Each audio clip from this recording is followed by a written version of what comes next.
Good morning, good afternoon, evening, good no, good evening. afternoon. Yeah, exactly. Wherever you are, welcome to the channel. As always, NUFC Talk TV, and we're talking everything Newcastle, as always. But before we go on, let's do some housework. Welcome to all watching across all the platforms. Thanks to all the mods working in the background. Don't forget to hit that like button if you enjoy the show, or even dislike if you don't like it. It just helps us get further as a channel and get to other NUFC supporters. Subscribe, it's totally free. Bang that bell button because we do lots of content throughout the week. And if you hit the bell, you will get notifications. If you want to support the channel, help us grow, become a member. It's a small monthly fee, and that gives you behind the scenes content as well as a chance of winning prizes. And obviously, if you want to, you can get a chance of also entering our predictions prize winning draw. Don't forget to check the webpage, nufctalk.tv, for any news and content that's totally ad-free.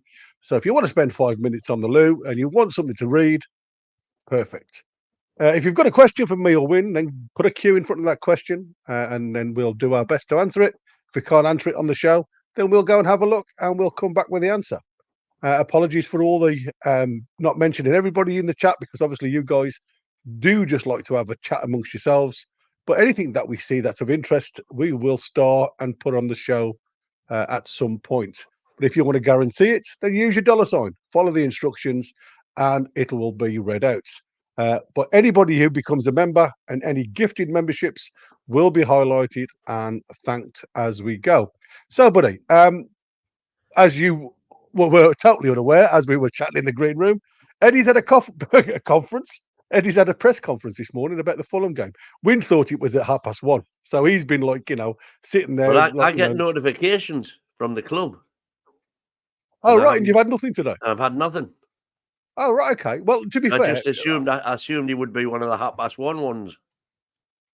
well, we all know that Eddie likes the early morning ones. But so as soon as you told me, I've been straight on the normal place that you get directed to to watch it, and there's nothing there. No. Well, like I say, but there is a resume of what was said. Yeah. So it's funny because on your app on your phone, you can get it live, but I can't ever get it live on the computer on the same, same login on here, same login on my computer. But for whatever reason, I can only watch it on my phone. So obviously we can't. It's really weird with this because sometimes what they do is they upload it onto YouTube. That's exactly what I've got, and I get a notification, a ping, about 5 minutes before it starts. Yeah. You can set the notifications up, yeah. But I haven't had one. Oh, right, okay. But that'll be because it's not up yet. From what you're saying, if the actual video isn't up yet, they probably don't send the notification until it's on the main stream. It's posted. So why it's been? I wonder if there's something contentious being said or I don't know. But like I say, when you go into your app, so you can see Eddie there. Yeah. And underneath it says watch now. So you go onto it, and obviously in the corner here, you can see the live button and you can watch it. But that is not on the main system. So I don't know why it's not on the main system. So it is there, as you can see. I've started to listen to it, but because I was like you, Win, I knew it was early on the morning, but I wanted it to be on the screen so we can watch it all together live, and then obviously then follow on with any questions you've got to point by point. So what I've kind of done is cheated a little bit because I've gone onto their web page, and having listened to majority of it, a lot of it is the usual waffle from a lot of the journalists. But I have gone and had a look at the main points that he said. So what we'll do, we'll go through them individually, and we'll point out what we anticipate. So let's make it look a little bit prettier rather than just looking at me and the Mighty's face. Let's put our mate Eddie on the screen, because I think obviously as we're talking about what he's doing, it'll make it a little bit easier for all to get the vibe of where we're coming from. So let's have a look at what has been said. There's a couple of things out there, to be fair, that we're going to point out about the discussion that Eddie's had today. So let's do some background. The Magpies travel to the capital, aiming to move into the top spots of the English top flight with a victory against Marco Silva's side, with United also aiming for a fifth consecutive Premier League away win against the Cottagers. Howe will be hopeful. Isak, who was withdrawn at half time following an eye complaint due to Newcastle 2-1 win against Wolverhampton Wanderers, he will be available to face the West London outfit, and discussed his attacking options as well as the vast selection of fit and available midfield amongst his ranks. Here are some of the boss's main talking points this Friday morning at the pre-match conference. So on Isak's availability, he replied, "The ball grazed his eye, and we felt at that time that was the main reason for him coming off the pitch. Then we found he had taken a knock to his foot, so he's got a combination of the two. We will find out more today and make a decision on him." Now, I don't know whether you watched the training yesterday, the training video that the Newcastle club always put up. Obviously, they don't put any of the tactical stuff up. They just put the players in with training, and it was some great stuff actually, with the likes of Miggy playing against. There was Miggy and Tonali playing against the Samba boys, J7 and Bruno. And Miggy was doing some nice touches, to be fair. They do that, I don't know what it's called, like that ping pong, the head tennis thing. Futsal. Futsal, that's the one. They and Miggy was contributing really well, because obviously I was watching that with some with a smile on my face. I mean, I was expecting Miggy to obviously completely screw that up for Tonali, but in actual fact, he contributed really well, and I was well impressed. So when I watch that, I always look at or try and find out any players coming back from injury, and obviously if there's anything that Eddie's trying to hide, if you like, with a number of players. But again, we also know that all the cameramen are given strict instructions of where to point the cameras, so you don't always see potential players coming back. So I didn't see Isak at all in training yesterday. So it'll be interesting to see. I mean, we know he's match fit. I mean, there's nothing. It's got nothing to do with his fitness. It'll obviously be if he's got any repercussions from mainly this toe, by the sounds of it. If he's quick enough or fit enough to come back now, I can't see any problems with his foot. I mean, with his eye. I mean, that's how I look at it. I mean, is it his eye that we are looking at now, or is it the fact that we've got this this foot injury, this new toe injury, to the point where if it's a step on, then we need to obviously be aware of where where they are. What's your thoughts, mate? What do you think his chances are? Well, as I say, I've watched what I think is the incident a few times now, but if it is that incident, there was somebody came on yesterday, because I thought it was 29, and somebody came on and said they thought it was 33. Yeah, and whichever one it is, after the 29 one, he appears to limp a bit, and then it might be the 33 one as well, which sets it up. But even after that one, he gets up and kind of within a minute he's running again. Whereas after the 29 one, he didn't appear to me to be running as well. yeah. You don't get much chance to see him because of where the ball is, but when you do see him, he appears to be moving okay. So I don't think there's anything conclusive there, other than the fact that he does hold his foot after the second one. It might be a combination of them both. Yeah, that's what I'm saying. It could be the first one was ooh, ouch, and then the second, when it happened again, it was that made it worse, kind of thing. But anyway, It is what it is. We It's gotta interesting. wait and see. The big question that should have been asked, which he kind of referred to when doing the Callum Wilson question, which we'll come on to, of course. Yeah, yeah. The key thing about Isak is, let's assume that for whatever reason it's decided that Isak's not going to start. So the big question then is, what are you going to do if that happens? And nobody asked that sort of direct question.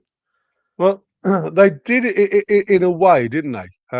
It was obviously, but we'll come on to the next question in a moment. But it was, I understand where you're coming from, but I think it was more a case of, do you feel as though you've got support in that area? And obviously, we know that Callum Wilson isn't available. But like I say, let's go through each question and then we can make a decision on that. So, going on to Callum Wilson, he does say on the injury status of Callum Wilson, Callum won't make the Fulham game.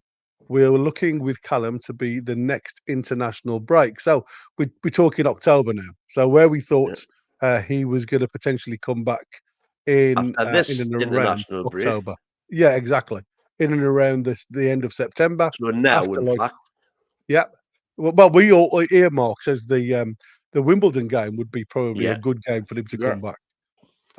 So obviously that's not going to happen now. So we're looking at the next international break, and apparently that's nothing to do with a problem continuing. I think again, it's what I was saying before. It's about building the core muscles up, because the problem having a disc bulge and not having the base core strong enough to hold that bulge in place. Once you like, again, you have some disruption to those core muscles. Again, I don't know what procedure he's had, but it becomes a weakened area. So I would imagine that James Bunce and the medical team will have said to him, we're going to build this core up to take all the bashing, all the knocks and everything else. Because as we all know, in football, at any level, there's lots of twisting, stop starts, change of positions, angle of back to attack, and things like that. So that's a must. Now, obviously, while he will have been on some type of pre-return structure to get back into this. He's obviously come apart where there may be still some twinges in the back. I wouldn't say spasms, but there may be still some feeling to the back, and they're just going to delay it a little bit longer, just to make sure that obviously going forward is with us for the rest of the season. So as much as it's a hindrance, because obviously with the Isak, I do have more of an understanding why they're doing it. So obviously they're saying now October is when he's going to be coming back into, or they expect to have him back in full training. So that leaves Anthony, who did really good job for us against Wolves, and Will Osula, who has done really well since he's been with us. So then he was asked on Will Osula, who is seeking competitive debut for the Magpies since arriving from Sheffield United last summer. I know he hasn't played any minutes, Eddie said, yet we have been delighted with his progress. He's something we do like. It's a big move for him, but he's adapted well to that. He's very mature, comes to work with a massive smile on his face every day, and committed to the work he I set bet out. he does. We've begun the process of developing his game and smoothing out areas that we feel need developing. And of course, getting him to understand how we play. I've got a really high hope for him. So for me, yeah, and this is what we were saying before in previous shows, that we said, like, Eddie doesn't like to throw you under the bus as a player, regardless of who you are. We've seen it with a lot of players that have come through our doors, going back. Every player that's been bought in windows previous have all had time to settle at the club before they've played. Now, he also looks at age, so he understands the mental issues that goes with football, and I always allude to the mental side of mental pressures of football rather than playing with your feet. Because to me, having both played and managed at a reasonable level. I wouldn't say it was a great standard, but a reasonable level. I understood very quickly going on to the coaching side that football's a more mental game. You bring your mind into the game, and your feet that you use are just the tools in the bag of to help you along the way. Without the brain, you may as well not have the feet. And I think as you Without the sort of, brain, you don't yeah, realise that a round ball travels faster than flat feet. absolutely. Well, I think we saw I that on their love goal, that didn't we? you came out with yesterday, by the way. But it's simple, isn't it? It's basic. So I used to say to my lads, play triangles. You've only got to run 5 yards, and yet the ball's got to travel 10, and it'll get there before you. And the lads kept on looking at me, going, "I don't know what you mean." And I used to put out cones and put certain objects in the middle of these cones and get the lads just to go, just so they can be seen. Move cone to cone, and it's all about muscle memory. And like I say, after a while, you do get used to doing it without thinking about it because and I'm sure in your past work, there was probably 90% of the job that you used to do without even thinking about it because it just become natural to you. You don't have to write lists about what you have to do. You just go and do it. Same as my job. My job was very practical. I had to use my hands all day in a very stress-based scenario. But you do get used to developing a pattern of work that then becomes part of the memory that you don't really have to think about if you've prepared well. And that's exactly the same with football. On Fulham, are you a very good team? Oh, sorry, Fulham are a very good team. Marco's produced a team that is full of energy, always trying to play the game in the right way. It is always a difficult game there. There's been tight affairs, so no game is an easy game in the Premier League. When you look at our away game against Bournemouth and Wolves, they've been very difficult for us. And we've expected this to be the same. But knowing from our perspective, we will do everything we can to win. Now, we've looked at previous games and we've all critiqued certain issues. And obviously, I put the graph up yesterday that obviously I think became a little bit of a shock to everybody, even though we know our midfield hasn't been great. But to actually not dominate in any square across the middle of the park does become worrying. And it comes more of a worry to the manager. Now, what I wanted to do at this point, if I may, I was going to put up a little, again, me and my love for graphs. What I had chance of doing this morning is just to try and give everybody a little bit of an understanding of how we are moving the ball forward and trying to progress the ball from the back to the front. And I know everybody's always a little bit unsure of what I mean and how I'm trying to describe it. So for me, it was easiest for me to show you. So here we go. So as you can see from the outset, we've got what we call the bowl effect. And you've got your two centre halves that are always going to come short and collect the ball, and then you create a bowl effect with your two fullbacks, bringing a little bit more of height away from the direct, because obviously you want to progress the ball. So what you're doing there, especially if you don't get teams that press you, and Wolves never really gave us a lot of pressing going forward. So what they've tried to do here is nullify the ball. Obviously, they were thinking of Shaw going forward really quick with the ball. So what they've done is they've tried to close down, and this is what I said to you about marking channels. So any ball through on the floor is blocked or has a chance of being blocked. So what we try and do is progress the balls with width, and then it comes into what we call the fluid movement. And you're going on to the next one. Now you see the movement as the ball has come back from Lewis Hall. It was dropped a little bit deeper. It's come all the way back to Burns, and it's gone into Pope's fingers. And now all of a sudden, Shaw is in the right back position. But where's Tino? Oh, Tino's in the sixth position here, look, alongside Bruno. And then you've got Sean Longstaff creating that inside right position. So again, we've gone to a 3 at the back.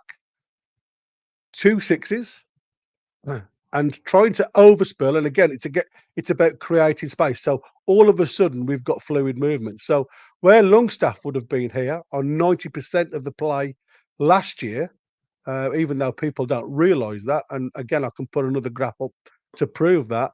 Sean Longstaff's job is to sit alongside Bruno as much as he can. He has got a bit more of a freedom role, but he does tend to play here. But like we did with Hall on the left-hand side, coming alongside Bruno on the left as a 6, he's now turned his attention on to Tino to have a go at this role, which didn't really quite work out. But I'm just trying to give you the gist of movement and fluidity. So by the what way, Tino's done, yeah, go on, mate. By the way, at this point in the game, we're all shitting ourselves because Pope's now got the ball at his feet again. Yeah, and there's not a massive press, but you can see there's a press from every single position. And this boy, I don't know names of the Wolves players, unfortunately. The back of my head, I know it's a number 7. He's telling the lads behind them to obviously step up, because obviously this is your danger space here now. So if Pope was any good, he'd be looking at this dead space here. So you're bringing all your defensive midfields on. Is it Andre? Gomez and alike coming up to try and close the half space here. So by doing that, they overcommit players, which allows you the space here. And what Longstaff has done now, he's read the play from what Pope's going to do. He's got 2 choices. He can either go back to Burn, but then you've got the overload of Wolves players on the right-hand side. So this is negative football. Going here is negative football, unless you've got the likes of AG coming here, the number 10, to obviously give him the overload on the space. So it's all about numbers. So at this present moment in time, the way to go forward is drop it into here and then bring Longstaff into play up here, because as you can see, there's not a yellow shirt within 10 yards. So let's move it on to the next. By the way, this is also the point in time when I'm looking at Sean Longstaff and saying, what the hell is Sean Longstaff doing? Because so again, we go. You're saying is, if you go back to that one, you're saying he's going there to make whatever. To me, he shouldn't be. To me, there, Sean Longstaff should be heading more centrally. Yeah, but then you've got yellow shirts. Hang on. So that means that then, if there's anybody behind Sean there and Sean goes centrally, he's going to automatically take whoever's shadowing him with him. And that means Pope's got a quite easy ball there now to Tino, and it gives Tino that full stretch to run into, which we know he's Share, sorry. We know Share's good carrying the ball forward. He's brilliant at it. And by Sean going there, he's pulling players towards that area. When, as we can see from that, all of the Wolves players are on the opposite side of the pitch. Yeah. Ideally, what you want there is exactly that. But you need Pope to be proficient at playing a quick ball too there, so he can turn and leave that Wolves attacker just in no man's land and head up there. And if Sean doesn't do what he's doing there now, Share's got all that space to run into. Yeah, so you've just made a point there where we were talking yesterday about the balls round and feet are flat, right? So if you have a look at the Wolves setup here, and this is what I said about marking space. So by the time, if Pope was half decent with his feet, there's always a ball that could come straight out towards Longstaff aerially, right? So the idea of the Wolves players standing off rather than going touch tight to these players, to Tino and Bruno, is distance of ball travel to yards travelled with feet could be less than half, because the ball, obviously, unless it's pinged at pace, floats. These will obviously close space down, and the only thing that he can do then is potentially come back towards the danger area and play the way you're facing. So the object of this is to draw on opposition players, find the easiest way out, and obviously we know, as well as the opposition managers will know, our left side is dominant. So what Eddie's done here is, by overloading Tino coming into the number 6, what you've got now is exactly what the opposition manager would have thought about, is overloading the left side, which leaves the freedom of this part of the pitch. As you've rightly said, if Pope plays the ball into Shaw. Shaw doesn't need to use Longstaff. All Longstaff has done has come from the central part here out to the width to allow a quick ball. If Larson then decides to close the space with Shaw, and Shaw just wants an easy pass out, you've got an easy way out. And it's about moving the ball progressively up the field quickly without creating too much of a problem defensively.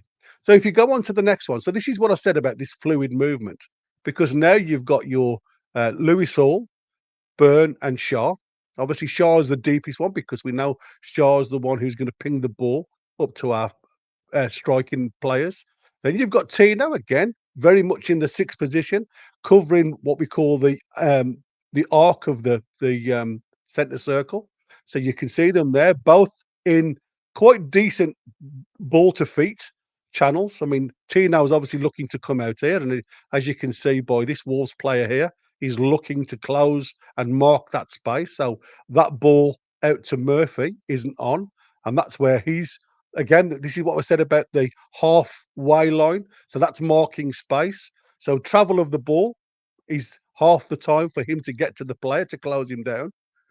So this is what I was trying to say to you. When we play this fluid system of a 4-3-3, it never remains a 4-3-3. So now we've got a 3-2-5. And we're looking at, Anthony Gordon and Murphy providing the width. And Longstaff then becomes the 10, where Harvey Barnes and Isak then is to play within the zones. So we always want these boys coming. Well, apart from him, we want him to try and work on the shoulder. But these boys are all about coming and closing these half spaces and playing between the lines. And then you have these guys supposedly then supporting any second balls. And that's the way Eddie is set up. And we've tried Lewis Hall in this strategy, and now we've tried Tino on the right with this strategy. And it's all about fluid movement and trying to make available the boys at the top line as quickly as we can. And as you can see, there isn't a Newcastle player in and amongst the six that are there, apart from these two. So it looks so much heavy laden towards the Wolves players. And if the ball gets played into this area, the chances of us having a turnover of the ball is a lot higher than us coming and seeking out the width, which is a simple ball that Shaw gives to Murphy. So if we go up to the next one, you see the progression of the ball there. So as you can see, they've got the goal kick. Their keeper's having a look. Yeah, but and this is what we hang call... on a minute, Gary. These three slides that you're showing are not the same passage of play. They're three separate passages of play. Yeah. What I've showed you is yeah. What I would like to see is where that with all your theories from the first one, where does that progress to? It's about getting the ball from Pope to our forwards and moving the Wolves. So what actually happened away during that period there? Then, if you go back to the first one. So what happened there then? Yes. So here, look, as you can see, Burn plays the ball to Hall, right? Because what we want to do, as you can see, understand that, and then it comes back to Pope. And then it comes all the way back to Pope. By which time they've moved into the positions that you then show. Yeah, right. So you can see it's very much because what happens then is not what you showed in the next slide. No, this is what I'm saying. What I've said to you before, the ball gets played up to Longstaff here, right? So Longstaff then will have a look at options behind him because he's got the time to turn the ball and move it forward. But does he get the ball there? Yes, he does. He gets the ball from Shaw. He brings it into here and he moves it up into this area. So he passes it to Shaw. Shaw passes it to Longstaff. Right. So then I would want to know what Longstaff does, because that, to me, if that's the case, then that looks to be working great. So Sean's run to the right place. So you're right. Yeah. I'm wrong. He's not running. He's not running to nowhere. He's doing something. Yeah, he's given an opportunity. That's right. Yeah. Right. So what does Sean Longstaff then do with the ball? So I haven't put it as a slide because there was no point, because after a while with Murphy, the ball breaks down. So he turns and passes it to Murphy and then Right. makes a run to centre, which is where he's supposed to be. He's played in the half spaces because Tino's taken his role. J7's up here somewhere on the again on the angle for that ball to be dinked in from Shaw. So as you can see, this guy here pointing, he's pointing at J7 because J7's now occupying what Longstaff was originally occupying. Right. And that's why I was trying to say it's all about moving the ball quickly up to the front line. And that's why we come onto here. Now, when Shaw's got the ball, we've pushed Wolves right the way back. Yeah, but And we've this come into this this is a fluid completely movement. new situation now. Yeah, this is what I said. So now, Right. Yeah. as Okay. we've pushed Wolves back, we've come back to Shaw because we again what we said before, possession's only 9/10 of the law. But by keeping possession, obviously, there's lots of positives for the possession side of things. What you get then is they can't score when you've got the ball. That's the one thing. They get tired chasing the ball round. That's the second thing. And obviously, we've got a player with Shaw that can quite easily bring a ball over the top. Now, I can guarantee you now, this wouldn't be the same if we had Kraft in this position.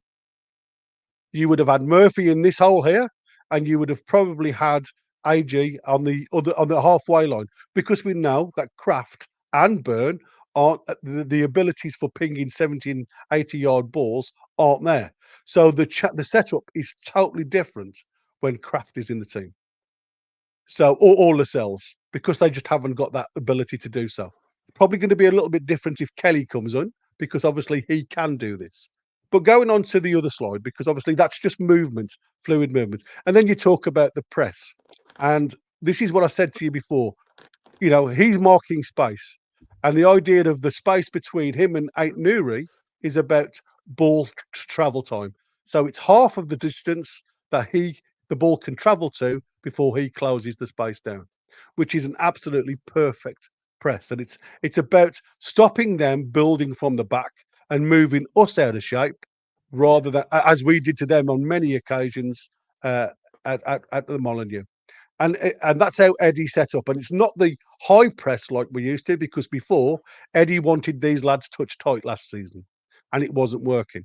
So now, because we were always getting caught out in what I class as this point here, which is the half space.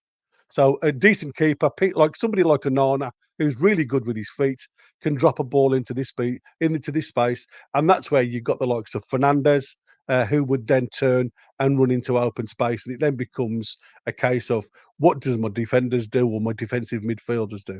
So I understand why Eddie's changed. Eddie's changed to more of a let's stand off and mark the space, so we've got time to close it down once the ball comes to them. But also, we are now challenging for the half space balls, if that makes any sense. So that's all I wanted to show you on that. And it was just about making you understand Eddie's tactic going forward.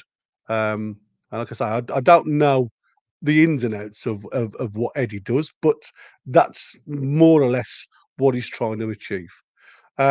So let's go on to the next question. On Harvey Barnes, who has recorded 3 goals and 1 assist in his 5 Premier League matches. And Eddie states, I think he's got real coolness in front of goal. It's related to his technical ability, and he has this way that he strikes the ball. His positioning is very good, and you don't score the amount of goals he has without getting into the right areas. He's got really unique talents. He's a really humble lad who wants to do well and is prepared to work for the team. So I am totally delighted with him, with how he has started this season. And I think we all agree that obviously Harvey Barnes has done, for me, he's probably been alongside Willock, the game changers for majority of the games off the bench. And justifiably, as we said the week before, deserves to be in the starting lineup. Now, obviously, by putting all of your big players into the mix, what you then get, you may have to shuffle the pack a little bit. So Eddie's done that by bringing, obviously, his best left-sided player over to the right with Anthony Gordon. And obviously, we've now seen Anthony Gordon play through the middle. So going on to what Eddie loves is the fact that he loves this player that's versatile. But obviously now, having seen a little bit of the conference this morning, the press conference, we can't rule out Osula at the minute because obviously Osula's. Well, interestingly, our roving reporter. Yeah. I don't know where have you seen that? Toonto Connor. It is Connor, I think, isn't it? Yeah, it is Connor. Where have you seen that report? If you don't mind, because we'll have a quick look at that. Yeah, I think it's all what the press are making of what Eddie's comments are. If I'm honest, I don't think there's going to be anything else apart from what the press are saying, because it's like I say, he's done all the hard What he yards. said there, it was fairly complimentary. We'd be going to process developing his game and smoothing out areas that we feel need development, and of course getting him to understand how we play. Got really high hopes for him. Always committed to his work. Very mature. So to me, just give it a go. Yeah, absolutely. Well, like I said, he's an unknown quantity, and that's why I said he's also an unknown quantity to the opposition. So, like I said, to me, it's a win-win because you've still got the option to change it if it ain't working, and without throwing too much of a challenge at him, without sacrificing Gordon. Yeah, absolutely. But like I say, for me, I would love to see Harvey Barnes have a stint on the right-hand side. I really would. I think he could give us a little bit something different. But we all know his strikes from outside the box are absolutely tremendous with his right foot. And you do lose that because the one thing that Harvey Barnes has got on Anthony Gordon is that option of striking the ball cleanly with pace through his laces from 25 yards. And Anthony Gordon just doesn't give you that. But the other thing is, if we've got Osula up front, we've got a proper striker. Well, absolutely. You've got somebody with power and with Barnes on the right, a lot more chance of him getting to the byline and slinging one over. I just know that Barnes' left foot is better than Anthony Gordon's. So we've got Via Viking. Obviously, when I was having to go at your graphics there, these two remind me of C3PO and R2D2. Yeah, but and then reminds me of the two old men in the Muppet Show. Yeah, was it Waldorf and who was the other one? Waldorf and Stadler. Stadler, that's it, Stadler. Yeah, absolutely. But it's lovely to see how Eddie is trying to set up. That's what I'm trying to say. He did a similar system with, like I say, with Hall, which seemed to work better. But obviously, he tried it on the right hand side, knowing full well that Gary O'Neill will try and stop us playing down the left. So obviously, he tried to make an overload on the right hand side, which again didn't really work for Tino in certain phases. Did okay, but didn't really set the world alight when he was running in the half spaces. Looked a bit lost for me, and that's where you for me, I understood why his game was getting worse and worse. Now, if I don't know whether anybody's seen or that watched any of the replays back, but when you see Tino, obviously that wasn't as far up the field as Lewis Hall. You see them all in and around the penalty box, but the one thing that Tino fails to do is mark danger. He's got two players. He sits in between two players. Lamina, who scores the goal eventually. You've got Shaw, who's in between the two Wolves players, just in front of them, and two Wolves players. Lamina behind him, and is it Gomez who dummied the ball? Yeah. So Shaw has to make a decision. Bruno's obviously gone with Cunha, who I think stepped over the ball and did the dummy. So Bruno was on him. He was the furthest player, if you like, up the field at that point with Cunha. Larson obviously had got Burn, and he's the one who crosses the ball. But what Tino failed to do was recognise the danger in front of him, and he checks his run to get back to support Shaw by trying to mark the player who's running 30 yards in. And it's that checking of his run that stops him getting to Lamina. And by the time he's realised where the danger is, the ball's in the back of the net. So it's little things like this, and it'll come. He will understand a lot more from and picking up a lot more from them mistakes than he will ever do from making it right every time. Because you always remember what you've done wrong, don't you? You never remember what you've done right. Well, I do. Anyway, and that's a lot of the time. On Sandro Tonali, Eddie said he's targeting a first Premier League start since October 23. And Eddie said, I think Sandro is in a much better place. The international games really helped him. He's certainly pushing to start, but I want everyone pushing to start. So again, we go back to, is he favouring Longstaff? Because again, that's questionable. Move on to his next sentence. Yeah. He was very good against Wolves. We have really good competition for places in midfield. On Sean Longstaff, who has netted twice in his last 3 away clashes against Fulham. Sean has been very good since I've been here. He's been brilliant to work with. His general performance have improved. He's still got areas to work on, like every player has. But he's fundamentally important to us. Like I said, I don't know where we are with him. Competition now in midfield is higher than it's ever been, and he's going to be very aware of that. He's competing with very good players for a starting place. So it's a typical Eddie Howe response to that. We know Lewis Miley is still a little bit off the first team at this present moment in time, even though obviously he's back on grass and he's doing the hard yards just to get up to pace with the first team. And I'm sure by the end of next week, he will be in contention of at least being on the bench. So, it is improving in the midfield, but it's not perfect. It's not a perfect scenario to have. Because again, we still don't know what Longstaff has over Eddie Howe, but it's obviously something. He's obviously got a video of some description that he's told Eddie Howe, if I don't bloody start, I'm showing this to the world. So it is laughable. Because if Tonali doesn't play against Fulham, which is where we need to dominate midfield, then there's going to be question marks. And last but not least, it said he talked about the squad mentality. I see a really motivated team and motivated squad of players that want to do something really special. I've no issues with the mindset of the group. The commitment to our training has been very good so far. We're in a much better place than we were in terms of the overall fitness levels.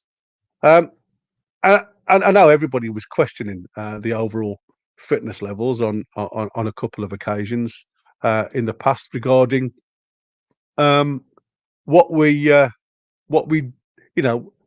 overtraining. What we thought about Tonali and everything else. And like I said, to me, I've never really made much of what's been said, to be fair.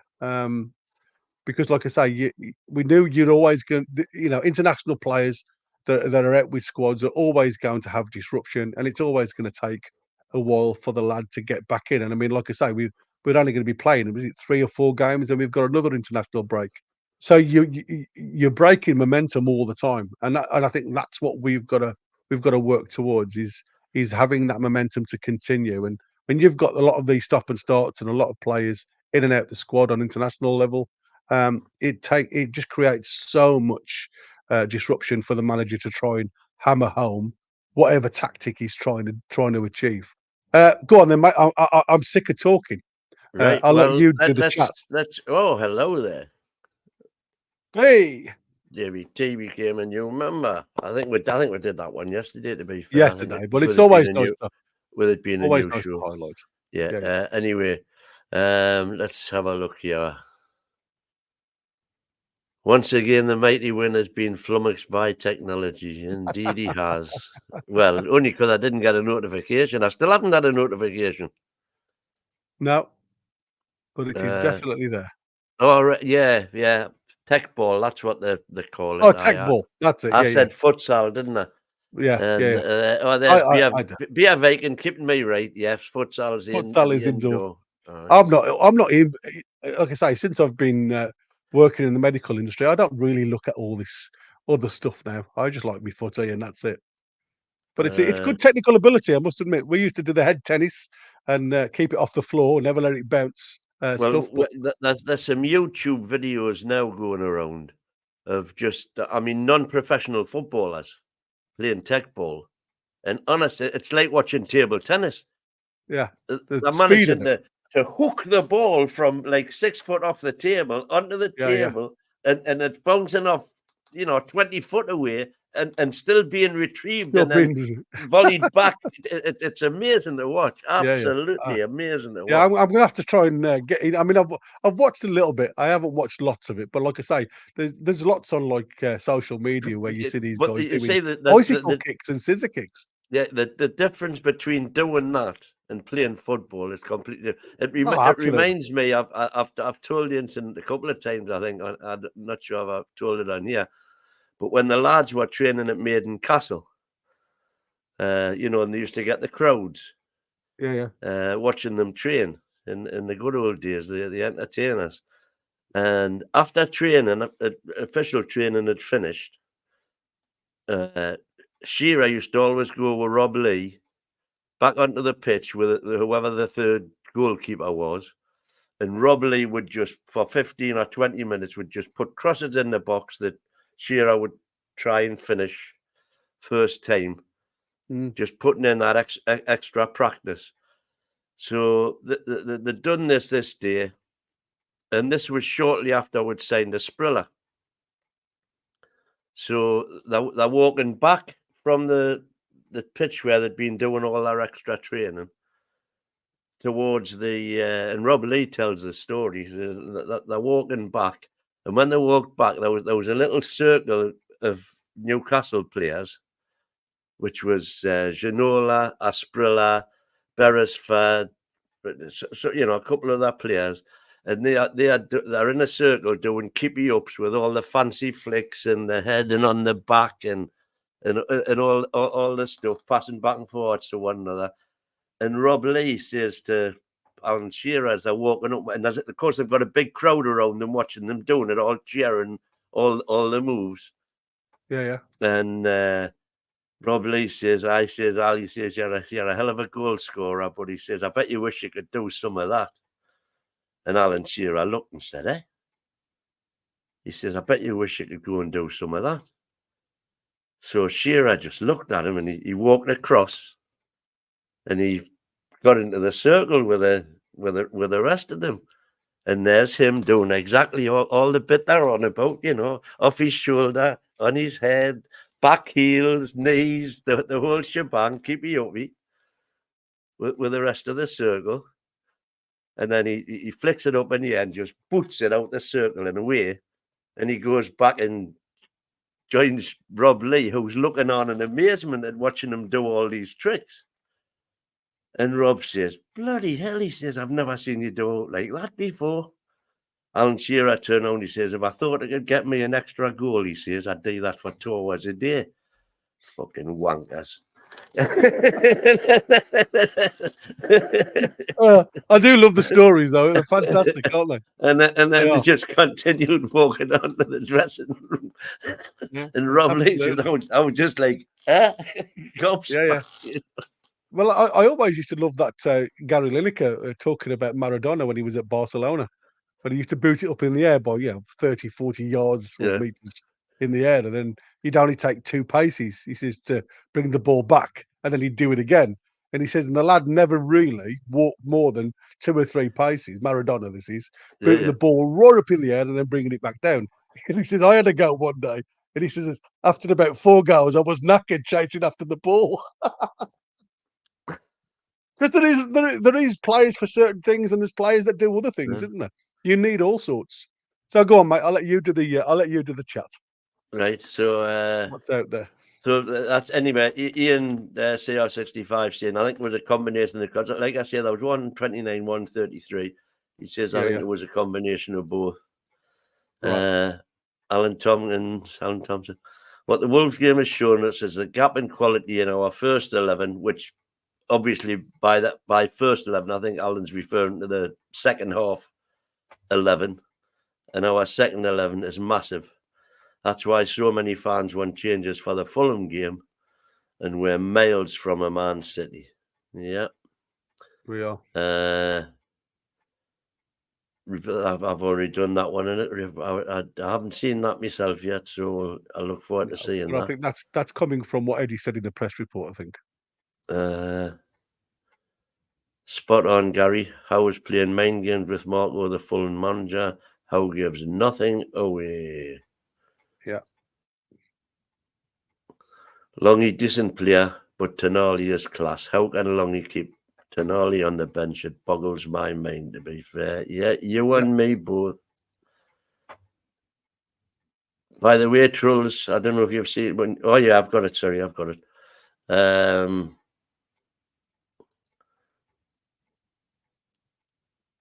We chucked in mainly because... Oh, right. This is referring to me saying that if Isak's injured, for me, he's got to start.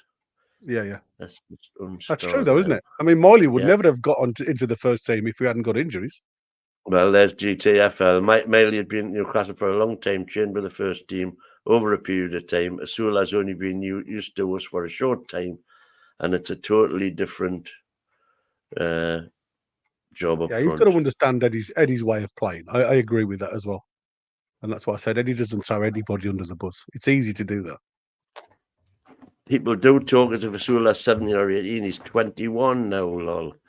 He needs minutes at some point to continue his development. Otherwise, just loan him out until January.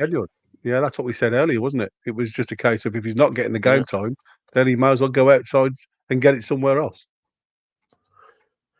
Osula needs his fitness up.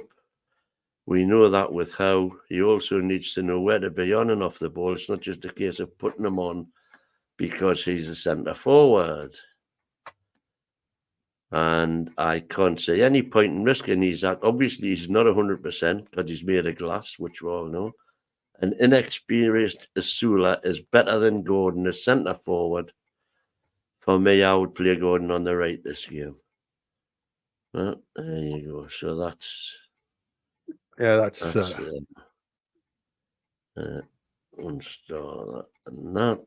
And then we can start again, catch up, see what we've missed out on. Anything there? Oh, we've got Mason in the chat. Hello, Mason. Hi, Mace. Good. Understand. Oh, Gary, there you go. One for you. Where did you do your coaching badges? Were there any famous footballers on the course? Steve Stone was on mine. I had Paul Merson on mine. I had a couple of lads.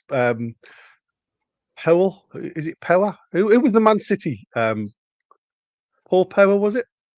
Paul Power, yeah. Paul Power was my lead coach. He was the lad who was doing it, but I think mine was a little bit different because obviously I was linked to a professional club back then.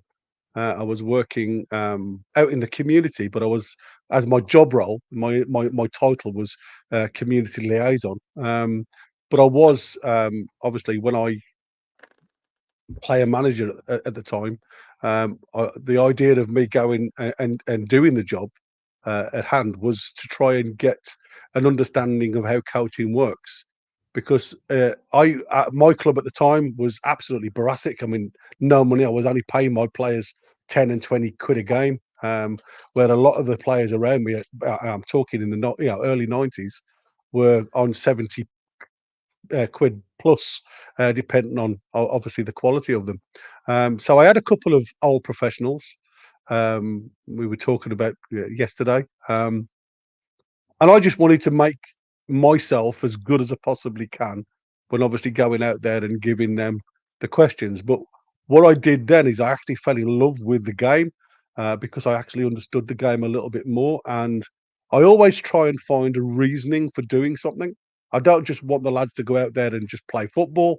I want to give them a chance to improve. So what I had a tendency of doing is I had a bunch of oldies that were absolutely crippled, but they could stand in the middle of the park and ping 70 balls around all the time, 70-yard balls around all day without worrying about it. And I had some really quality 18, 19-year-olds that would run for you all day, to the point where we actually took our youngsters. Now, don't forget, we were nowhere near being in competitive leagues with our juniors, but we actually took them to the FA Youth Cup to play Port Vale. And we got all the way through to, can't remember what round it was now, but we managed to get to the big teams. And like I say, I know people say, well, it's only Port Vale. Port Vale against us was like, I don't know, Warsaw playing Man United. There's a vast chance and ability score. And we did get absolutely hammered, to be fair. We lost 7-0. But the lads come off that park with a heads held high, and it was an absolutely amazing day. But for me, it was probably a little bit different to anybody else gathering the coaching badges, because, like I say, I was linked to a professional development side, so there was a lot of professionals in and around me all of the time, really. And I'm not going to name names because it just doesn't matter who was there. But the main player that was there was Paul Merson. He was doing some coaching and getting his badges just so he, at that point, even though he was still playing, he was coming to the end of his days, and he just wanted to think about maybe moving it on before and this was obviously well before he became a pundit, which is obviously where he's laid his bed now. So yeah, it was an interesting time for me going forward, and like I say, it just made me fall in love with the game a lot more. Anything else out there? What's we've got a one from GTFL. He's saying, which I've just had a quick look up. How many times did he start for Sheffield United? Probably the worst team in the Premier League last season. He started 5 times for them without scoring. But that's exactly the point, that he was playing for the worst team and getting virtually no service. So for a young lad trying to play lone striker against Premiership defences. In the Championship, he played 16 times for Derby County and scored 2 goals, which again is not a great strike rate, but somebody has seen something good in him, and we've seen a couple of the cup games when he played, and obviously he's played for Denmark under 21s and scored for them. So hopefully with a bit better service and better coaching, etc., etc., etc. I've got what I saw, in the pre-season friendly at St James's. I thought he looked good when he came on. I thought he looked very good. Yeah, absolutely. Foxy's put down. How many years ago was this, Gary? Used to bump into Merson in Sutton Coldfield most weekends. Do you live in Sutton Coldfield, Foxy? I used to live in Sutton Coldfield, up by St Michael's Church. Like I say, if you know Sutton Coldfield very well, you'll know Walsall Woods just up the road from it, and that's where I used to play and manage. It was early 90s, mate. From I think it was around 90. Again, my memory isn't brilliant back in them days. I think I started with Walsall at 91 till 95 is when I called it a day. But yeah, Mercer used to play at Walsall, and he had a flat in Sutton Coldfield town centre. So yeah, he used to frequent a lot of the boozers around there, and obviously the gambling was rife back then for him. We used to call him some strange names because, like I say, great talent, absolutely fantastic player, but unfortunately his head was never the same once he got himself into trouble financially. I think he was just always looking over his shoulders at people wanting money back. So interesting, but yeah, it was a great time for me, buddy. Really good time. Right, let's move on to the next port of call if we've caught up with everybody in the chat. I think we have, yeah. And as you can see, our 2 Samba boys, we've gone blonde again. Yeah, they've both gone blondies.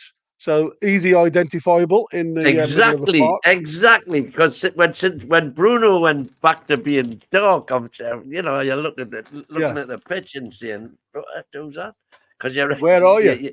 You're thinking it's not Bruno because you're so used to seeing the blonde hair. It used to confuse me, but I'm easily confused. And I've got a little thing from Harvey Barnes about obviously him and his contribution to football and obviously his goals. So I'm just going to give us both 5 minutes, well, a couple of minute break on our chat, just so you guys can have a listen to what Harvey Barnes has said here.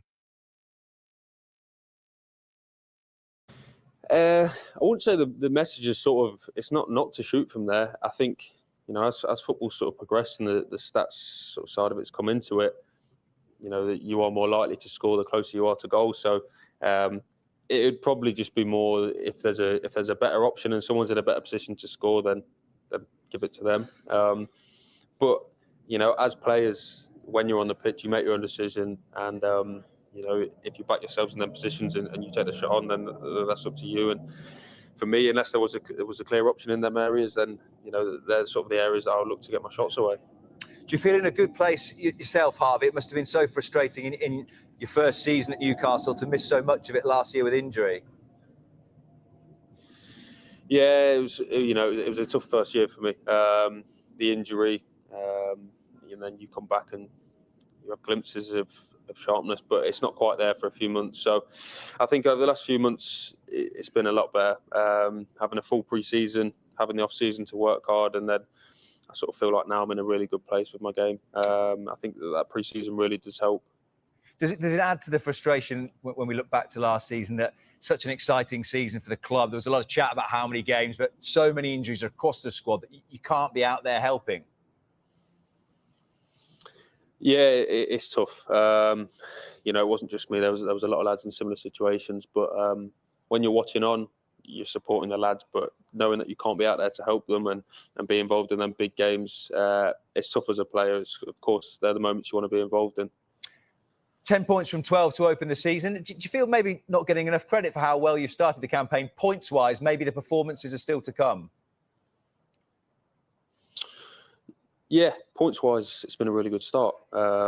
Performance-wise, we've got a lot to work on still, I think. I think that's sort of, we know that within the team. But for sure, if you're not performing and you're still picking up points, you're in a good place. And I think we've sort of shown that we know how to win games. That's going to be important this year. It's probably, last year we probably didn't do that too well.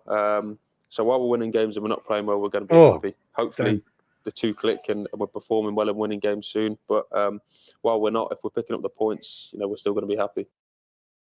Sorry, that was me and my mouse. It drives me insane, this touchpad.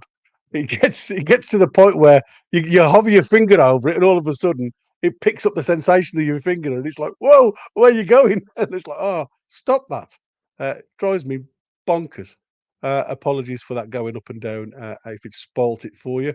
But again, you get the gist of it. It was a very interesting comment that he puts across. And again, it's up to him as and when he makes the option to shoot or not to shoot. Again, I'm just gonna go back a little bit just to tidy up one or two, me with my graphs. Tidy up one or two things, and we've talked about our weaknesses and our strengths. So we're going to go back to Wolves, and as you can see on here, what we've got obviously is the difference from we struggled massively to try and find the space in and behind. Even though, as you can see, all these are the low XGs that we tried. The two goals both come from 20 plus yards, and obviously the bigger the hole or the loop, whatever you want to call them, the higher the XG. So you can see a lot of these ones were blocked. There was, I think that one there was Murphy's shot that got tipped over the bar by Thompson. Can't remember what this one was. But again, as you can see from our XG going into their box, we had a couple of bigger chances than a lot of their half chances, as you can see here. All of the lower stuff, even though they tried to get in behind. So the smaller the dot of the circle, smaller the circle, the less yeah, XG. the less XG it is, mate. Yeah, and as you can see from their goal, I am totally okay with all this modern technology shite. So as you can see, a lot of it's virtually the same. 14 to 12 shots to us, 6 to 5 to us, and possession was just 51%. But if you take that to the next level, and have a, I don't suppose you can highlight one of those and see who it was, can you? well, this one here was Shaw. No, I'm wondering which one was Tonali's At the very end. Yeah, So I think it'll be one of those on the left hand, on the opposite side. So one of these, probably probably that one. Yeah, the one that was closed down by the keeper. And so, is that what that means? Closed down by the keeper, does it? Well, no, I'm saying this one of these here would have been Tonali's that was blocked. This one here would have been Harvey Barnes, I think, right at the end. Because to me, if that's in terms of XG, Tonali's shot for me should have been a massive. I would have expected him to score from there. It was a beautiful ball in from Barnes, and yeah, it was. But this graph is the one that I enjoy more than anything else, because obviously it shows you something that I expect to see from our players. Now, when we dominated, obviously they're at home, so they had the ball for the first couple of minutes, and then we took control of the ball going forward.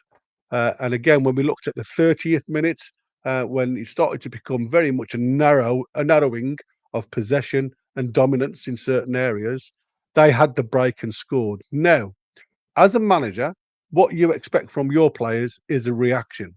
What we see from our players is nothing but sitting back and letting them have the ball more and more. So the chances of XG for them in this area of dominance was growing by the minute, and for us, it was getting less and less. And as you can see, that climb continued into the second half, all the way through until we scored the first goal with Shaw. And even then, according to what Opta are saying, with all the analytic stuff, they still had more of a chance to get a second goal than we did.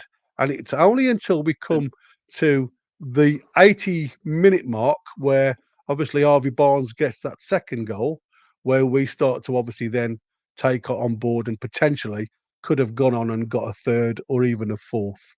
So it's only the last 10 minutes ish that gets us the XG at the point of where it is now, which I found really strange, because for us in the past, whenever we've gone a goal behind, it's often incurred a bit of a reaction, a bit of a, come on lads, we need to get into this.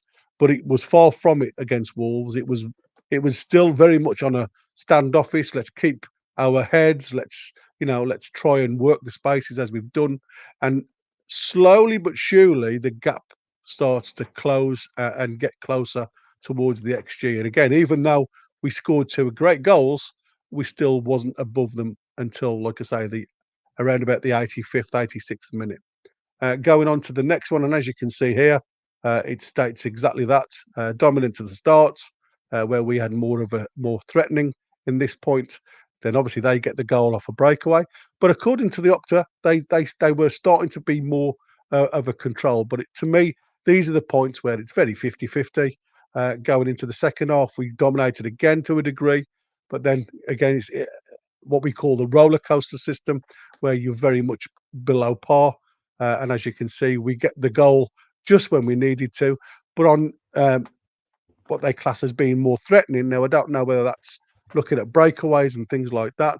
As you can see here, it's saying that Wolves had the better opportunities to get the breaks, because we were obviously there at that point, overcommitting players from the midfield. We'd lost a bit of our shape, overcommitting the midfield to the point to get the goals back. But I thought that was an interesting graphic just to show up. And I think that's the areas where we need to be a little Excuse bit better. me, Gary. The postie just arrived. All right, mate. No worries. He's obviously getting his maid's outfit for Chris, because obviously Chris likes him dressed up as that maid. Let's have a look at one or two of the stars before we get any further. I'm not sure whether these are similar to what we had before. Lungi is good in every 10th game, and this is the issue we have with him. But Howe is blind for that, and we can all see it. To be fair, yeah, that's why I said I'm not sure of where we go with that, because to me, if you're going to get a reaction, Lungi to me is now seeing the potential of him dropping down the pecking order. And as soon as you get the likes of Miley back, there's every potential that he could even go further. But not to Eddie Howe. Eddie Howe obviously sees something totally different in his ability when it comes to training. He obviously does a lot of the hard yards in training that we don't see on the football field. He obviously does a lot of the technical work that we also don't see on the training field. Because to me, he's the type of player that will always play the simple ball. And I have no issues with that, as long as there is a rationale and it doesn't create problems. Now, like I said, I showed a graphic before where we had Lungi that could have played it to Murphy, who then could have actually put in. And again, we talk about these triangles and working the 5 yards, the ball square to Murphy that then allows Isak to work off the shoulder for the channel ball. So this week's blue pill. Brilliant. Told you the mighty wind doesn't need any blue pills. Barbara's put down, what's your thoughts on getting the training ground and training kit sponsorship? Are they waiting to see the results of Man City Cup? Well, that's the only thing we believe is obviously if there's a win on that, it opens up totally different revenue, doesn't it? Because we can put in as many millions towards it as we like. So yeah, I think there's every possibility the delay of training kits, etc., to be sponsored is to see what happens. The problem is, I think this could take. In any event, I can see new money definitely coming in, even if the court case hasn't been settled. We'll do a deal. It might be a 1-year deal or something, which can then be upgraded. But there will be more money coming in before the January window. So that should we be in this position in January or somewhere near where we are now, there'll be big money to spend in January to make that push further up the table. I've got every faith. Yeah. I was just looking at another table there. Toon Talk has put down Osula needs game time, and we could have Gem on our hands, and it could surprise everyone like Miley did. Yeah, I agree, mate. Like we said, the only way we're going to know is by getting him on the field, and I understand how Eddie's trying to protect him, but like I say, he's an unknown quantity, and if he can get you, at the end of the day, Isak hasn't hit the ground or tore any trees up at the start of the season, has he? It was 1 goal in 4 games, so really not on fire. And that's what I said. At the end of the day, why not give this lad a shout?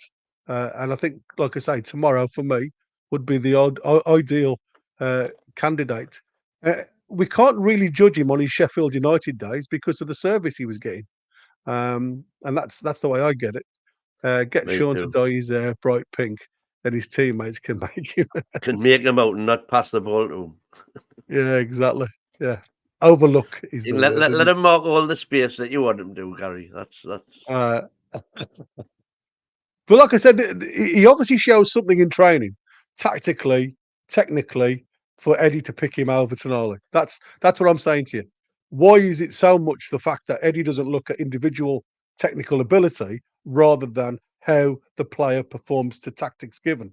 And I think that's something that we sometimes have an oversight on, and it's how they perform. Foxy said, I haven't been back to Brum in nearly 8 or 9 years. Grew up in Streatley. Oh, no, Streatley well, buddy. Used to play at Walsall Wood Stadium. Well, there you go. You would have played where I used to train and manage on occasions. Walsall District of Staffordshire County back in the day. Yeah, there you go, mate. When's back in the day? It'd be interesting to see whether I would have had a look at you. I don't know how old you are, matey. Geordie 2 for life. Trolls, you can say whoever you want to play. It's down to Howe, and he has to trust in him. He has a third. He has us third in the league at present, and that's what we said. You know, we can only critique what we see on the game, and that's what this channel's about. We don't. As much as I love to have a look at how the lads are doing, what they're doing, who's doing what, and you know that's why I try and come back to the channel. And I said it a few programs ago where Eddie was doing the muscle memory about give and go, and it's about launching the ball forward, but then pegging it back. And what he was doing there is obviously exactly what happened to Wolves. And again, we were let down by the ball travelling through the middle of the park and nobody closing down the half space. And look, you know, we laughed at the start of the show. Ball is round, your feet are flat. Which one's going to win? Trolls is saying, I don't trust Howe fully. He plays the shite Lungi over Tonali, but that's just my opinion. Well, like as I said, he's obviously doing something right in the background. I'm not going to say what. Has anyone seen the video of our passing in the lead up to Shaw getting in behind and pulling it back to Gordon? Liquid football. I've seen lots of vids, but and like I say, the build up to that. Unfortunately, I have got it. I just can't show it. The fluidity that you get between Murphy, Tonali, Shaw. You know, it's simple things. You look at Tonali's pass, and then just a dummy. He just, you know, opens his legs for the ball to travel through for Shaw, then go into the byline, who unfortunately just doesn't cut the ball back enough of an angle for Gordon to have a real good chance. But it was good defending. But yeah, fantastic football, mate. I have got a video. Just an answer to your question. Yeah, perfect. But yeah. You know, Keys Park, Hensford ground. I've played there a couple of times, buddy. That's interesting. Never played at Cannock. That's beer, not Foxy, though. I know. That's what I just said. Yeah. I have players at Keys Park at Hensford, but I never played at Cannock Town. I don't know why. Because obviously there were two local teams to me, but in a different league at the time. But usually in cup games, we used to travel far and wide to the Midlands. So yeah, some cracking small grounds out there, as well as some shitholes. Geordie 2 for life. For what it's worth, I agree, but we don't know the reasons why. It could be a number of reasons, maybe protecting Tonali on Bunce's advice. Yeah, that's what I'm saying. I mean, we only surmise, mate, you know, on here. There's nothing factual. And then we've got the gaffer in saying, stop excusing bad management. Get off. Get back to sleep. Yeah. Trolls, would you play Tino or Trippier tomorrow? Well, we debated this yesterday, didn't we? And you said depends on who the other side is. And like you say, you play Trippier, you play Hall. Tino or Hall. Yeah. If Hall plays, I would play Trips. And if Kelly plays, I wouldn't mind going with Tino, but I wouldn't mind Trips either. Trips is the best fullback we've got on our books still. Yeah, I mean, I do believe he's getting slower now. I don't think he has got the legs like he used to have. And maybe Eddie's trying to protect him, you know, by giving him bit part games. Because the beauty of having him, as we saw against Wolves, he has a habit of just bringing the game down a peg. And like I say, I think sometimes that's what we need. Trips, but the means our dead balls will be awful. Well, except we've got Tonali now. Yeah. Tonali takes all his free kicks. Yeah. And obviously now we've tried Gordon and Murphy now on the corners, haven't we? We're giving them a go. So obviously, I like Gordon's corners. I think they are getting better. He puts them where I like them to be, but I only like them to be there when you've got a centre forward and we're in. Yeah, we haven't. Isak is, you know, for corner that's not so bad because we have the big lads up from the back, but in open play. it's almost pointless putting a high ball into the middle. Yeah, you're right. Absolutely. I'm just gonna put Well, a that's couple weird. of what's that? Because we had issues yesterday. There was somebody yesterday saying that they were trying to gift a membership and they couldn't. And yet at the same time we had somebody gifting a membership. Now there's Chris himself saying, I'm trying to gift memberships, but it's giving me the circle of death. What on earth is happening? Yeah. It's weird. Like I say, there was obviously something there because some lads were able to do it. Yeah. And there was some lads, like I say, MM was struggling, wasn't he? And yet AG was doing it absolutely fine. So I don't know. It's a difficult one to do. Kelly at left back is dangerous. He backs off. It's not dangerous when you back off. It's about making decisions. Now, okay, you people are going to come at me and say he was the guy who led to the goal against Bournemouth. No, he wasn't. The reasons why we conceded against Bournemouth was the fact that we had nobody tracking the back stick, and you could blame Kraft or Tino again. And this is where Tino, for me, lets us down. It's the concentration levels, and he doesn't understand the dangers. Now, if I get the opportunity, Win, if you wouldn't mind having a look through the comments, just why I just check for this, because I want to show you guys what I mean when I do this. Right. Well, there's GTF. I don't like people. Yeah, you're saying get your. Yeah, I got your prediction, GTF. I'll just 2-0 to 2, I believe you. I've got down for you now. So unless that's wrong, yes, we've got it. Getting back to the comments. We have been lucky till now to have 10 points. We need to up our game a lot to be what we was, in my opinion. You know, people say you make your own luck. And at the end of the season, those 10 points we've got will still be on the board. And at the end of the season, luck evens out. So those 10 points that we've got right now could be very, very important, regardless of how we got them. Trolls again.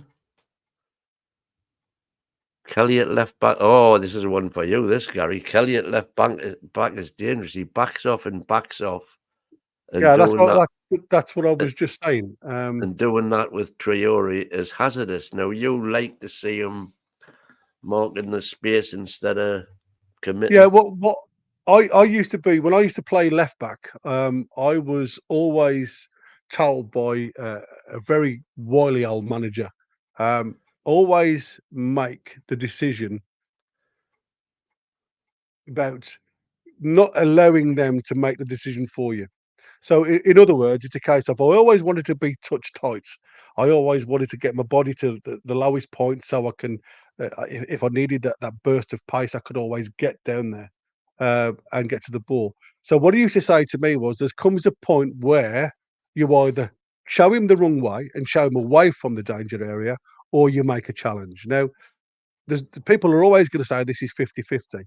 But trust me when I say this, when you allow the opposition to make a decision. Now, how many times have we seen Anthony Gordon, and I'm going to take out Anthony, get past her, and you saw him get past the was it 2 or 3 Wolves players? Well, 2 certainly. Right back. If you don't 2 certainly, wasn't it? Now, what did you see differently that they did that Kelly doesn't do? Answer that one. They made the first. They tried to make the first move. So that's what I'm saying. Which he was nimble enough to avoid, and by then they committed, so they couldn't recover. And that's the thing. You either commit and have a chance of being beaten, or you take them to the baseline or the weakest. Because what you do by standing up is you're holding play up. So that should allow every single player behind you to get into position. And we fell down because there wasn't support behind him. I don't think he failed. I think what he did was try to make whoever it was, I can't remember, was it Semeno? who crossed the ball in. He Oh, drilled the there you ball in, go. and Yeah, unfortunately, because for I don't Bournemouth. think Dan Burn failed either. I think Dan Burn did exactly right. He slowed him down. But unfortunately, we were far too slow getting back to cover. Yeah. Now, there's a couple of points that I want. I'm just going to have a quick look to make sure I've got the right. Oh, it's not going to show me on here, which is a shame. Because I wanted to show the point where. Oh, there it is. Now, this point in a minute. So obviously, because of copyright, I have to be careful what I show and what I don't show. And because of my touchpad, it's going to be a little bit difficult. But I'm going to do it from here. I'm not going to show it fully, guys, so don't expect a video. But what I can do is wind it on, so we can not argue the point, because that's not what we do, but we can make a point of what we see, and there's a bit of a difference when we do that. And like I say, I always try and give everybody an opportunity and a rationale for what I discuss and how I discuss it.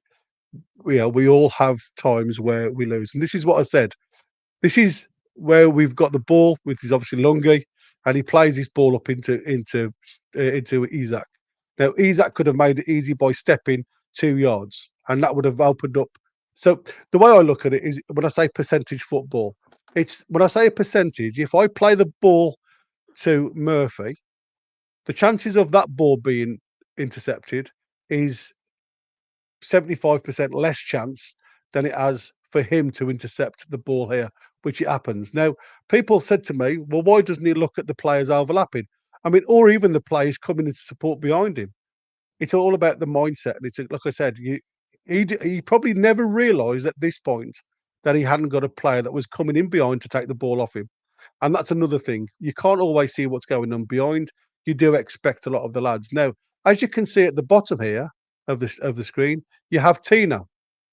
You have Lewis Hall here, and you have Anthony Gordon and Harvey Barnes over in this section here, and Murphy coming into the picture. So he's looking for the overload round the back, because obviously we have got numbers that can, again, it's about attacking the space, and that's where Tino sees. So he's thinking the ball's going to go into Isak, who then, unfortunately, isn't going to be able to go anywhere apart from backwards unless he plays the ball into Murphy, because obviously Murphy now has that space for a potential shot. So it's all about minimising risk.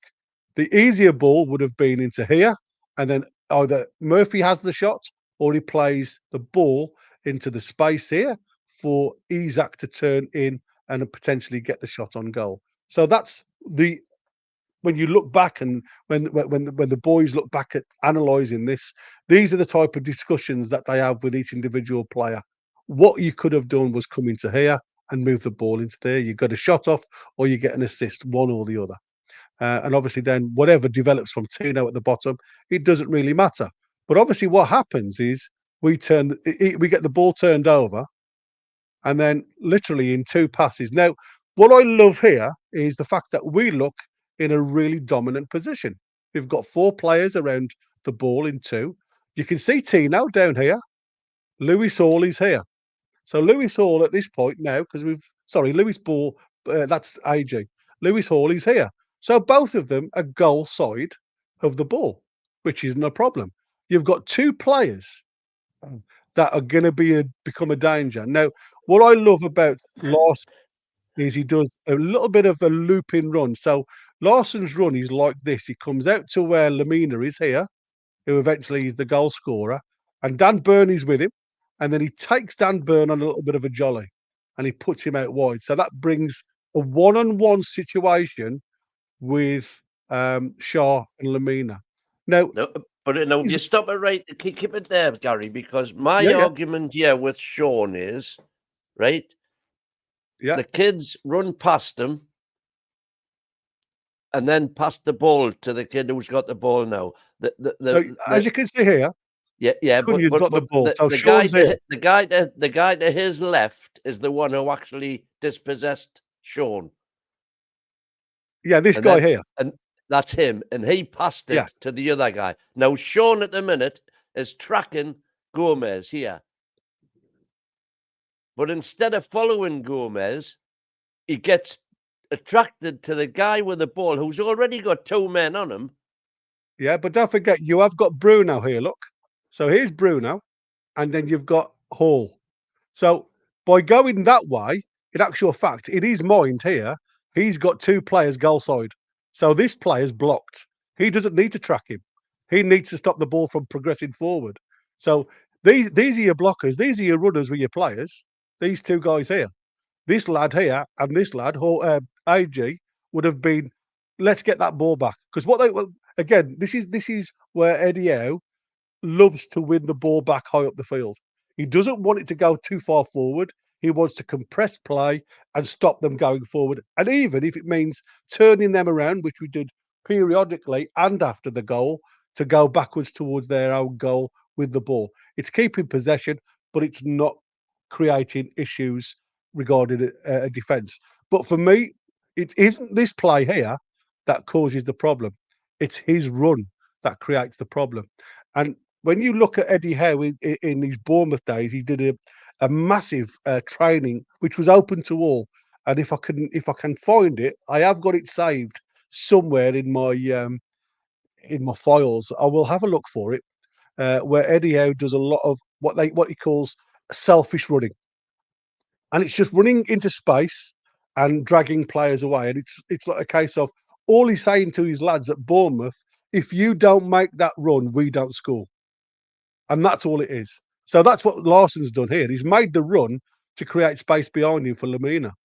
And that's obviously at that point, I'm sure the chances of him getting the ball would have been in his mind, potentially not, because he's the main striker. What he was probably doing is running that way to bring Lamina into the ball for Cunha to hit it into the open space, which obviously now is this side of Shaw.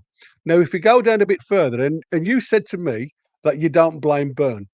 I don't blame Byrne, but the difference is with Byrne, he gets too tight. So if I can I probably can't show you perfectly on here. So just before, like here, look, can you see that there now? I don't know whether I can zoom in, I can't. So the ball has been moved forward down the line. And what Dan Byrne has done, instead of just running with him, as you can see by his body language, he's square on. You've seen Larson. Larson is running this way. He's aiming this way. Byrne is square on. So his body language tells you he's running that way. And what happens here is he actually bumps into Larson, which stops his momentum. It stops Byrne's momentum. So for a very small amount of time, Larson has the space. Now, if Larson had the legs, he would have been clear on goal himself. And that's why I said it's not just Byrne at fault, because Byrne does recover really well, as we'll see in a second. Because now also, if you look at Lewis Hall, look where he is. He's actually slightly in front of Gomez. But look where here's Bruno. Look, here's Bruno. Yeah. You've got Bruno there with Gomez next to him. Lewis Hall. So Hall and here's should be Tino. busting a gut to get up and help Dan Byrne. Yeah, because Dan Byrne is doing his job there, slowing Brandt down. He's moving him away from goal. Absolutely. And they just don't get back in time, and there's no reason why they shouldn't. But this is what I want you to look at, right? Because this is where your player is. Now, look at what he can see. He's got this player to the side of him, which is the goal scorer, Lamina, and they virtually neck and neck, aren't they? Yeah, right? yeah. Now, Shaw has a decision to make. Shaw's doing really well. This lad is the danger man. He's been, by Byrne, he's been pushed wide. So he no longer becomes a danger, because it's to take some goal to score from these type of areas. So Shaw makes that decision about marking space. So he sees the run of Cunha,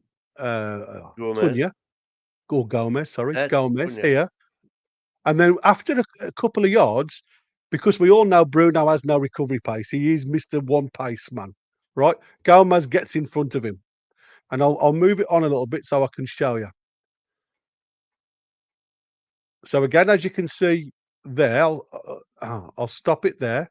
As you can see, or maybe I should go a little bit further back if I can. Probably can't. So there, look. So what I was saying to you about Burns' body language, right? The ball has moved forward, and as you can see, Burn has collided with Larson, trying to stop Larson, and whether he was going for a free kick and taking one for the team, potentially, to stop the play, which is good. But as you can see now, you've got this player at the back who's going to cause no problems whatsoever. He's got to make a decision. Where does he mark? And to me, what he should have done was Lamina. Shaw should have marked the space because it's your extra man. It's Lamina. But what happens here is Bruno.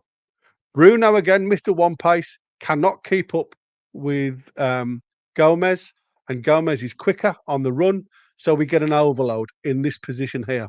So Shaw then has to make a decision. And this is what happens. We go down another page, if I can, without going too far. So again, as I showed you before, you've got Burn, who obviously makes contact with Larson, because you can see by the body language, because he's overcommitted himself rather than standing him up. Larson's got the run on him, but Burn does recover. And then you get into that next phase, which is here. Well, no, it's not. 2 seconds. This is where it's going to become a bit difficult. Here, look. Now, Larson has pulled the ball in, and as you can see, you've got Gomez in front of Bruno because obviously he's quicker. You've got Lewis Hall, and you've got Longstaff. But the player who is the guilty one is Tino. If Tino would have just marked him and run onto him, it would have been no goal. Shaw has seen the problem that Bruno's facing because there's a potential shot coming off here. He's committed then to block that run and shoot and block the shots. He's trying to protect the keeper. So he's made that commitment of seeing this problem here. He has seen this player here and stopped his run. And what he's trying to do is mark 2 players. And the only player that's going to cause you danger is Lamina. And that's where Tino let the whole side down because he stopped his run thinking that this lad, now we all know, further you are out from goal, the chances of scoring become less and less. That's what you've heard from Barnes just. And obviously, as he steps over the ball, his momentum then is obviously to slide in. He gets on his feet and slides back to try and create. Tino is still around about here when the goal scored. He has lost the idea of where the danger is. And that's what I'm saying. Tino is a good fullback, but he is far from the finished article. So it was a number of errors from a number of players that created that issue. And it's not about standing them up, what people say, because if you overcommit on standing up like Burns did there, you're still going to get beat. No. Thanks ever so much, Ian Fleming. I have not been able to gift memberships. I see Mighty Win came back from Halls, bit suspicious like. So obviously they think there's some underhand going on there. But that's what I'm saying. And this isn't me going, oh, Longstaff's to blame, Kelly's to blame, or anybody else. This is why the boys have to train. This is why the boys have to do certain things. And it's like I said, it's understanding danger. And where we have with Lewis Hall and what we have with Tino, and I believe Tino's probably a little bit further down the pecking order than Lewis Hall because he's played there regular. But Tino has still got to be able to see where the danger is sooner than he has at the minute. And that's where we are. We struggle when we've got both of them playing. So I understand where Eddie Howe may want to make the opportunity to say, you know what, I'm going to put a little bit more experience in there and give one the freedom of the park rather than have the two. Because once we have the turnover, it becomes a little bit jaded. Because, like I said, we know Burn did well by standing him up, but he did overcommit at the start, which allowed Larson then to get past him. It would have been a perfect place for me, when we were talking about where's the perfect place to get a yellow card? That was it. If he'd have just held his shirt and stopped the run, I took that one for the team all day, every day. Thanks again, So, anyway, Ian. yeah, Ian, thanks ever so much, buddy. Have I missed anything in the chat? Because, like, obviously, I've been diddling in there. So, have we got any news? Well, we've got Brand saying it was multiple mistakes by multiple players, but more than anything, it was a great break from Wolves that happened. Yeah, well, in fact, Yeah, as we know it is. you can say every goal due to mistake. Yeah. If that was us doing the break, we'd have took our hat off, wouldn't we? We'd have all.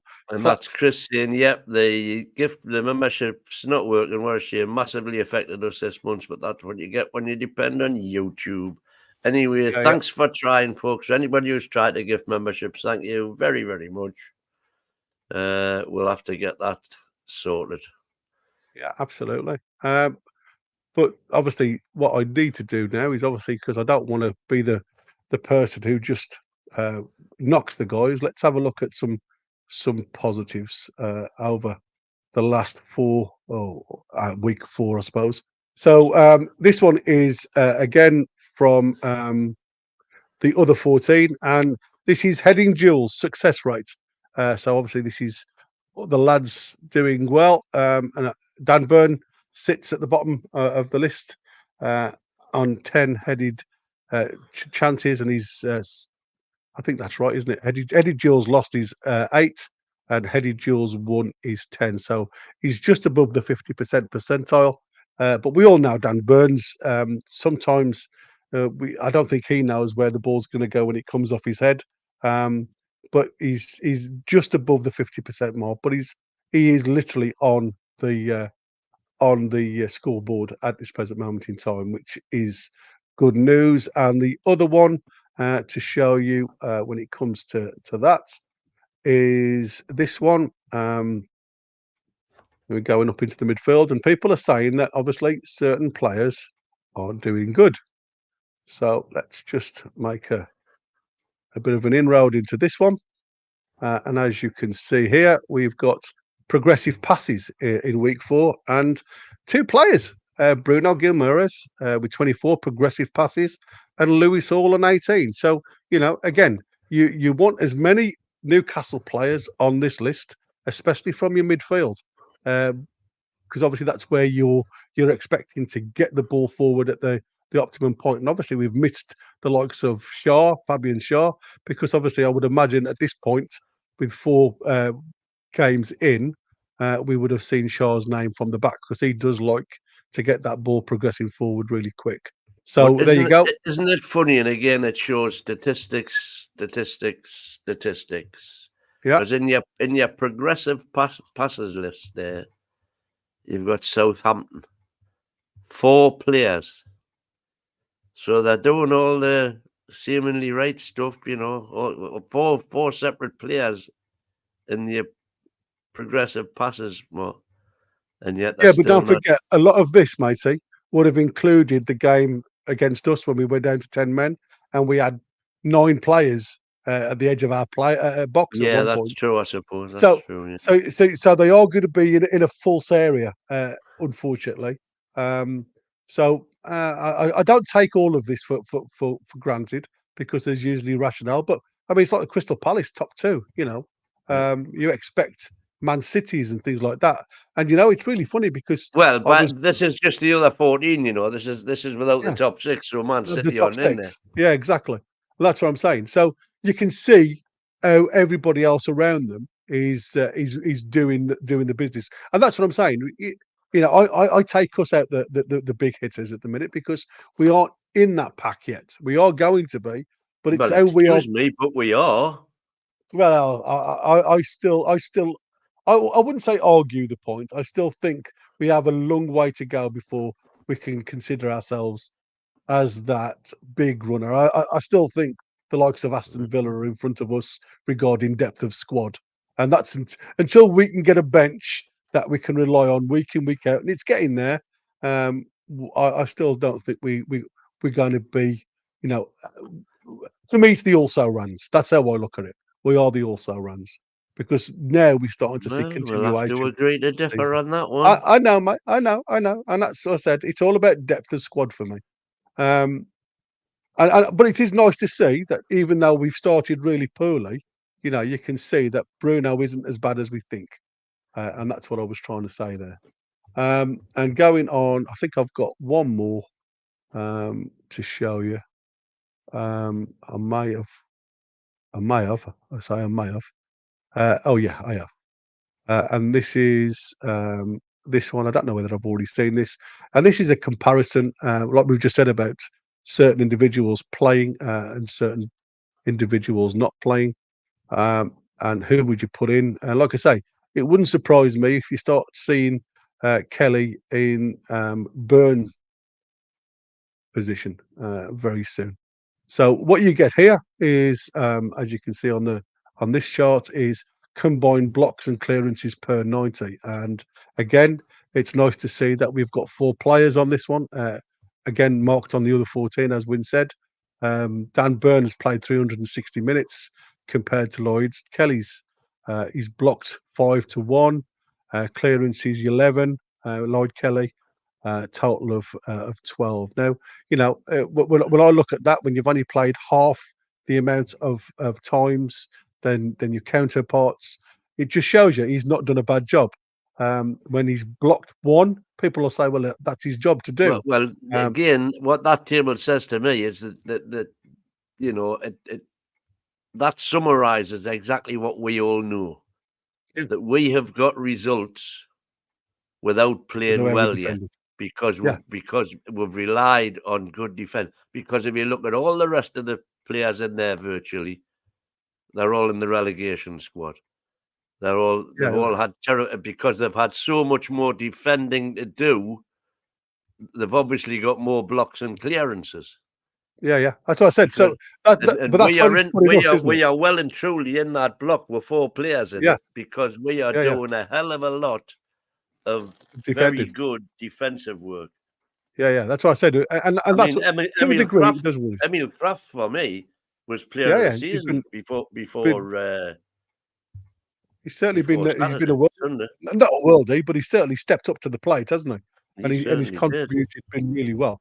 Well, I mean, is there anything else in the chat that I need to be aware of, Matey, before? I haven't seen anything much more in the chat, but one thing that I did find when I was doing a little bit of research, obviously we know we've beaten Fulham the last 6 times we played them at Craven Cottage. Did you do? Sorry, mate. Did you do AG's gifted membership competitions? Yeah, G's managed to gift the membership. Yeah. I'm just going to have a look at who it's gone to, because obviously I wasn't on the same sheet as you guys. So bear with me a second, guys. There it is. It's gone to the Mighty Winds official fan club. Hey! Oh! Thank you, guys. Like I say, that's something I need you to keep an eye on, Mighty. So anyway, and people regularly comment on our away form and say how it's our away form that's cost us, you know, positions in league and so on and so forth. Well, would you like to know that since this year, since 1st of January, Newcastle have played 14 games away against Premiership teams? 14 games. How many of those were lost? Ooh. I tell you, we've lost 5. We've only lost 5 of them. All right. And the 5 that were lost away were against Liverpool, Arsenal, City, Palace, Man U, and Chelsea. So all top 6 teams apart from Palace. And that was when we had that nightmare game. I don't know if you can remember. We've won 8, and we've only drawn the 1 against Bournemouth. So we've won 8 and drawn 5. Okay. And won 8, lost 5, drawn 1 out of the last 14 games away against Premiership. Now, to me, I always say an away point is a good point. But I would, points-wise, you're better off losing one and winning one than you are drawing two. Drawing two, yeah, exactly. So points-wise, away from home, we've done better than a point a game would have given us. If we'd drawn every game, if we hadn't been beaten away from home, we've actually got what would be 8, another 3, an extra 14 points from away games. So just food for thought. Mm. We aren't as bad away from home as people give us credit to. Try to make out. Yeah, but I think Eddie realises we just have to perform a bit better away from home. But like I say, this season it just seems to be It's been the home form that's let us down. The let us down. Bournemouth, Luton, Nottingham Forest. Yeah. And it's always them teams that you keep on saying is a must win. Yeah. You've got to stop saying that, Must win. We ain't any good at must win games. That's the trouble. But this season, hopefully, we're going to get better. We're going to get better. Exactly. Well, performance-wise, we have to get better. I think. Well, squad-wise, we're better. So. Yeah. We need to get kick-starting in that midfield, and right. that to me is a necessity. But that's it. I tell a lie. I did want to give you a little bit of information about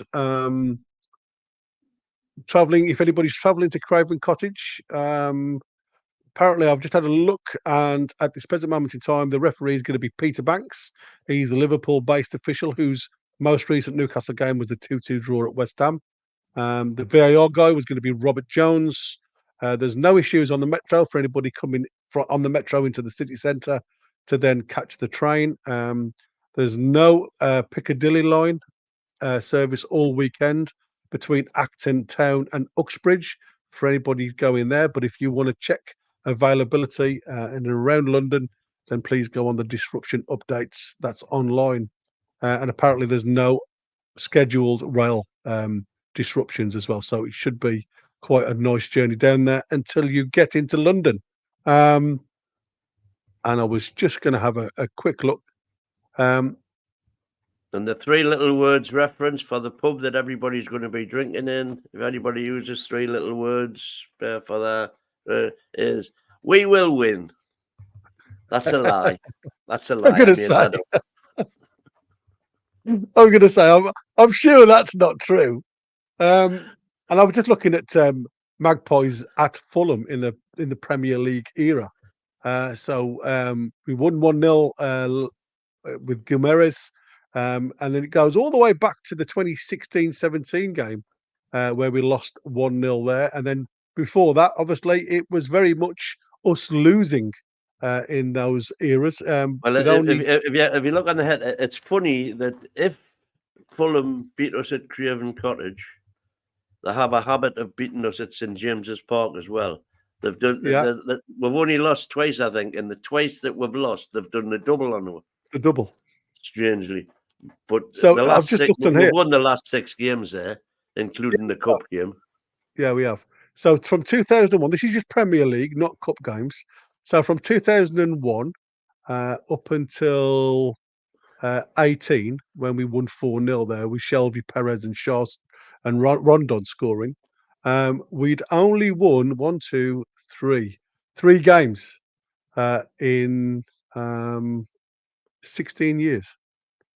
There was times when they weren't in the Premiership then as well, by the way. Yeah, exactly. But this is obviously where this is what I've just got in front of me.